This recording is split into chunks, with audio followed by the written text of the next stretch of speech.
Question یہ کیا گیا تھا کہ پردے کا حکم معلوم کیا تھا کہ خالو سے لڑکی کا پردہ ہے کہ نہیں، اسی طرح پھپھا سے، ایسے ہی عورت کا بھتیجی یا بھانجی کے شوہر سے، اور اسی طرح سالی کا بہنوئی سے پردہ ہے کہ نہیں، کیونکہ کسی نے کہا کہ پردہ نہیں ہوگا کیونکہ ان میں آپس میں نکاح کرنا منع ہے۔ پھپھا سے تو مطلب سگا چچا ہوتا تو ایک الگ بات تھی، لیکن پھپھا ہے، خالو ہے، خالہ آج فوت ہو جائے تو نکاح ہو سکتا ہے، تو کیا حکم شرع ہوگا؟ دیکھیں، پہلے ایک بات سمجھ جائیں کہ بعض اوقات دو عورتوں کو ایک ساتھ نکاح میں جمع کرنا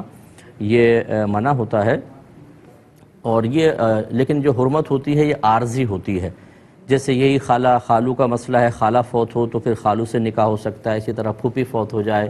تو پھپھا سے نکاح ہو سکتا ہے۔ یوں ہی اگر سالی ہے، بہنوئی فوت ہو جائے، مطلب بہن فوت ہو جائے تو ایک شخص بہنوئی جو ہے اپنی سالی سے نکاح کر سکتا ہے۔ یہ حرمتیں ہیں عارضی،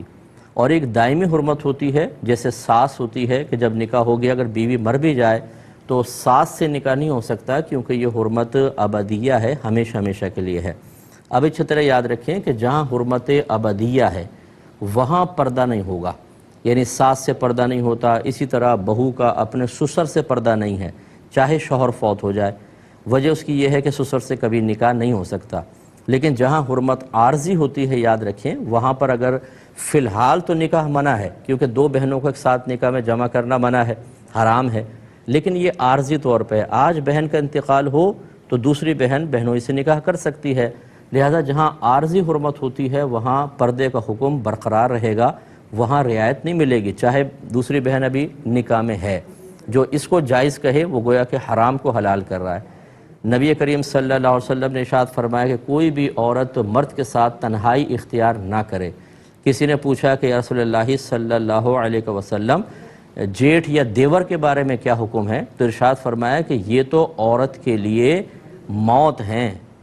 ہمون کے الفاظ ہیں، ہمون کہتے ہیں جو شوہر کی طرف سے مرد رشتہ دار بنتے ہیں، تو یہ دیور یا جیٹھ، تو یہ تو سرکار نے فرمایا موت ہیں۔ اگر ان سے حرمت کا رشتہ ہوتا، اگر یہ محرم ہوتے، تو آپ خود سوچئے کہ جس طریقے سے سالی بہنوئی کے لیے، اسی طرح بہنوئی کا بھائی کا مسئلہ بھی ہوتا۔ تو خلاصہ کلام یہ ہے کہ یا بہنوئی کے ساتھ تنہائی جائز ہوتی، تو نبی کریم صلی اللہ علیہ وسلم نے یہ رشتے جو منع فرمائے ہیں، یہ اسی کی بنیاد یہی ہے کہ آپس میں ایک دوسرے کے ساتھ چونکہ دائمی طور پہ حرمت نہیں ہے، تو بہرحال یہ رشتہ قائم نہیں ہو سکتا ہے، اس میں احتیاط کرنی چاہیے اور پردہ ہی کرنا ہوگا۔ اس طرح ممانی کے ساتھ پردہ ہوتا ہے، کیونکہ آج اگر ماموں فوت ہوں تو ممانی کے ساتھ نکاح شرعاً جائز ہے، تو پردہ کرنا ہوگا۔